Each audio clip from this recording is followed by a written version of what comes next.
Hello students, learn BST channel में आप सबका स्वागत और अभिनंदन। इस वीडियो में हम व्यवसाय अध्ययन का चैप्टर नंबर 5 पढ़ेंगे, जिसके अंतर्गत हम पढ़ेंगे व्यवसाय की उभरती पद्धतियां। मीन्स इसमें ये बताया गया है कि व्यवसाय करने के जो तरीके हैं वो नए नए तरीके किस प्रकार से हम आजकल यूज में ले रहे हैं, क्योंकि बहुत ज्यादा परिवर्तन हो चुका है। उस परिवर्तन के तहत अलग अलग तरीके से व्यवसाय किस प्रकार से किया जाता है। आप सब जानते हो कि अभी कोविड के समय भी आप लोगों ने देखा होगा कि व्यवसायी ने अपने व्यवसाय के करने के तरीकों में बहुत से चेंजेस किए। इस समय ऑनलाइन व्यवसाय अधिक मात्रा में किया जा रहा है। इंटरनेट के द्वारा वस्तुओं सेवाओं को खरीदा और बेचा जा रहा है।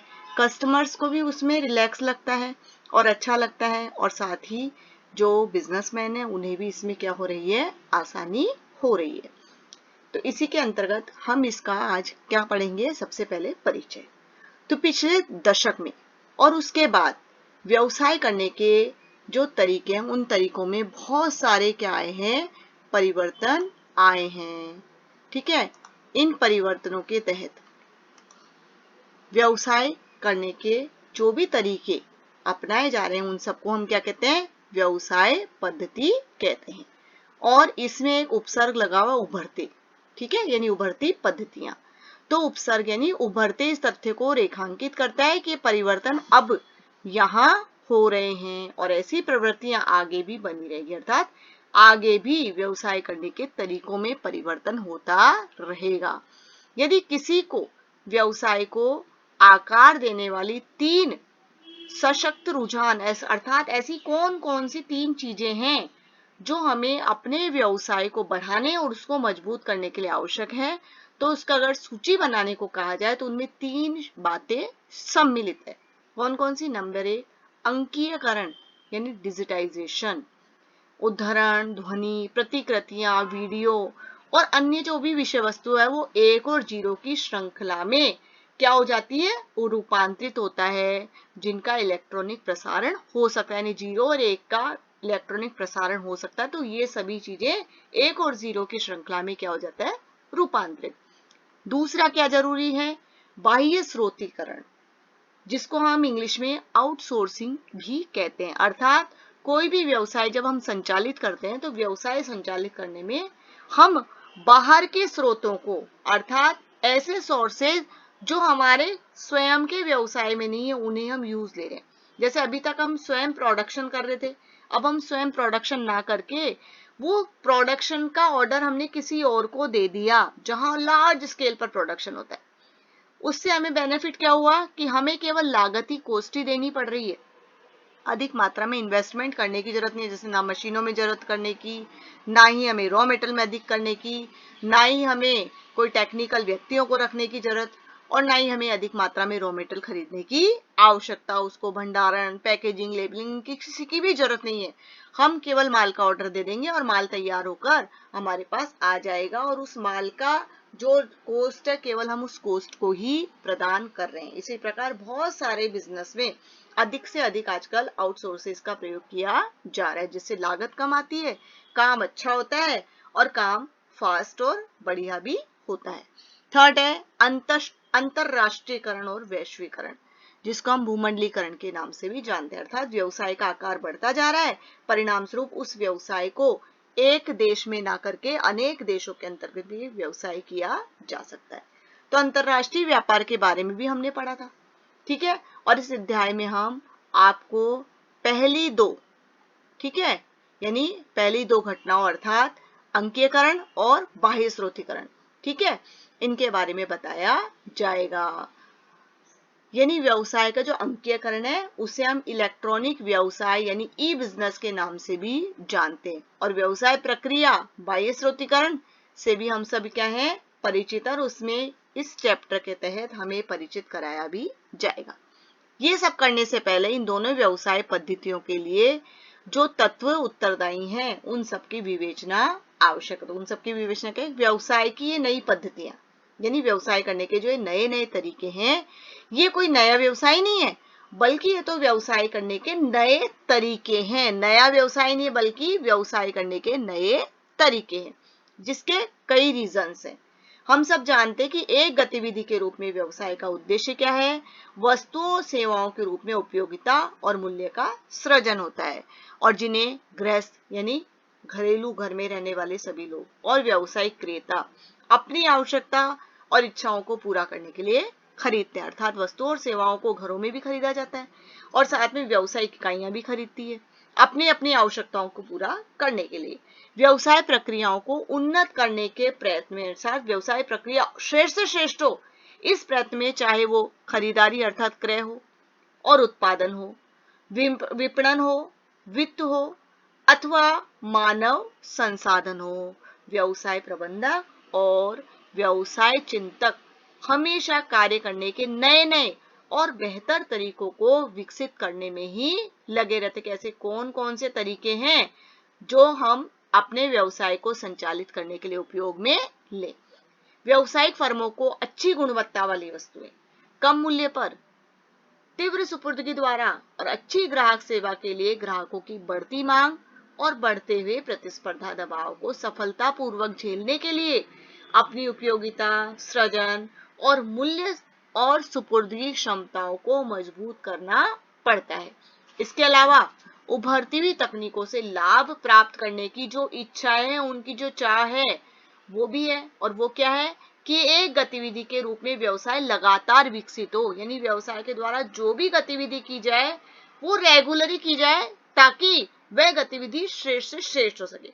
जैसे उत्पादन तो सिर्फ उत्पादन ही उत्पादन, पैकिंग तो पैकिंग ही पैकिंग, लेबलिंग तो लेबलिंग ही लेबलिंग, इस प्रकार से लगातार विकसित हो। अब हम पढ़ेंगे ई व्यवसाय। यदि व्यवसाय शब्द को कई तरह की गतिविधियों जिनमें उद्योग, व्यापार, वाणिज्य इनमें शामिल है, तो इनके अर्थ में क्या लिया जाएगा कि ऐसे कोई भी उद्योग, व्यापार और वाणिज्य के संचालन से है जिसमें किसका उपयोग किया जाता है? कंप्यूटर नेटवर्क का। और एक विद्यार्थी या उपभोक्ता के रूप में आप जिस नेटवर्क से अच्छे से परिचित होंगे वो है इंटरनेट। और इस समय चूंकि कोरोना काल चल रहा है तो हम सभी जानते हैं कि आज इंटरनेट के माध्यम से ही सभी विद्यार्थी अपनी जो एजुकेशन और जो पढ़ाई है वो इंटरनेट के कारण ही श्रेष्ठ तरीके से कर पा रहे हैं। उसी प्रकार से व्यवसाय भी श्रेष्ठ तरीके से इंटरनेट पर करने के लिए इन सभी माध्यमों का आवश्यक है। जहां इंटरनेट एक सार्वजनिक और सुगम मार्ग है, वहीं फर्म नितांत निजी और अधिक सुरक्षित नेटवर्क का प्रयोग अपने अतिरिक्त कार्यों को और भी अधिक प्रभावी करने के लिए और कुशल प्रबंधन के लिए करती है। अब हम पढ़ेंगे ई व्यवसाय और ई कॉमर्स। तो मतलब बनाम यानी वर्सेस, बनाम को इंग्लिश में कहते हैं हम वर्सेस, ठीक है। और इसका मतलब क्या है कि ई व्यवसाय और ई कॉमर्स में क्या डिफरेंसेस हैं, ठीक है। हालांकि अनेक मौकों पर ई व्यवसाय और ई कॉमर्स शब्द का प्रयोग एक जैसे अर्थ, समानार्थी शब्दों की तरह अर्थात एक जैसे अर्थ वाले शब्दों की तरह किया जाता है, पर इसकी अधिक सुस्पष्ट परिभाषाओं में दोनों, अगर हम सुस्पष्ट परिभाषाएं पढ़ेंगे तो इसके अंतर स्पष्ट हो जाएगा, साफ हो जाएगा। जिस प्रकार व्यापार वाणिज्य के मुकाबले में अधिक व्यापक है, यानी ट्रेड कॉमर्स के मुकाबले कॉमर्स कौन सी है? अधिक व्यापक है, ट्रेड, ठीक है। उसी प्रकार ई व्यवसाय भी एक अधिक विस्तृत शब्द है जिसमें इलेक्ट्रॉनिक माध्यम से किए जाने वाले विभिन्न जो व्यावसायिक लेन देन है और कार्य है, वो लेन देनों को एक अधिक लोकप्रिय क्षेत्र जिसको हम ई कॉमर्स कहते हैं शामिल है। यानी जैसे व्यापार और वाणिज्य के व्यापार तो क्या है? वस्तुओं और सेवाओं का क्रय और विक्रय, ठीक है। वाणिज्य यानी इसकी सहायक क्रियाएं, तो व्यापार किससे अधिक व्यापक है? वाणिज्य से। उसी प्रकार ई व्यवसाय किससे अधिक व्यापक है? ई कॉमर्स से, क्योंकि ई व्यवसाय में जो भी व्यावसायिक लेन देन कार्य ये सभी इसके अंतर्गत किए जाएंगे, जिसमें उत्पादन भी होगा, क्रय और विक्रय भी होगा, विपणन भी होगा और अन्य क्रियाएं भी की जाती है, उन्हें शामिल किया जाता है। नेक्स्ट है ई कॉमर्स। ई कॉमर्स एक फर्म के अपने ग्राहकों और पूर्तिकर्ताओं के साथ इंटरनेट पर पारस्परिक संपर्क को सम्मिलित करता है, अर्थात इंटरनेट के द्वारा वस्तुओं और सेवाओं का क्रय और विक्रय, जिसमें आपूर्तिकर्ता और क्रेता विक्रेता सभी शामिल है। ई व्यवसाय न केवल ई कॉमर्स बल्कि व्यवसाय द्वारा इलेक्ट्रॉनिक माध्यम द्वारा संचालित किए गए अन्य कार्य जैसे उत्पादन, स्टॉक प्रबंध, उत्पाद विकास, लेखांकन, वित्त, मानव संसाधन को भी ई व्यवसाय में सम्मिलित किया जाता है।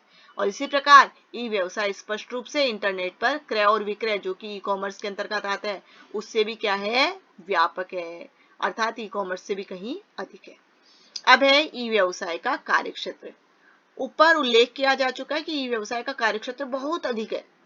ठीक है, अधिकतर सभी व्यवसायिक कार्य जैसे कि उत्पादन, प्रबंध, वित्त, कार्मिक प्रबंधन और प्रबंधकों की विभिन्न गतिविधियां, नियोजन, संगठन, नियंत्रण आदि, ये सभी कंप्यूटर नेटवर्क के द्वारा कार्यान्वित किए जा सकते हैं।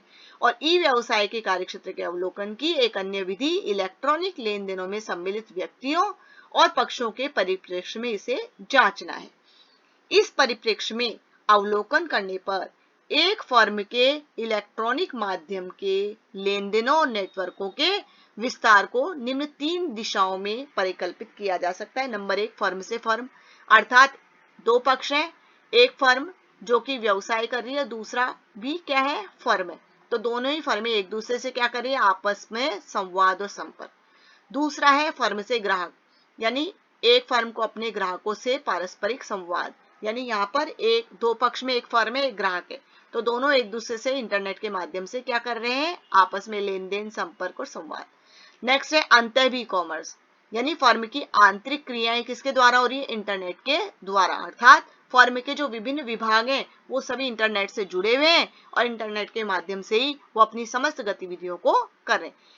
नेक्स्ट वीडियो में हम इन सब के बारे में डिटेल पढ़ेंगे, अर्थात ई व्यवसाय के जो ये विभिन्न दिशाएं हैं, अलग अलग तरीके हैं, ठीक है, उन सब के बारे में, इन विभिन्न घटकों के बारे में संक्षिप्त परिचय पढ़ेंगे।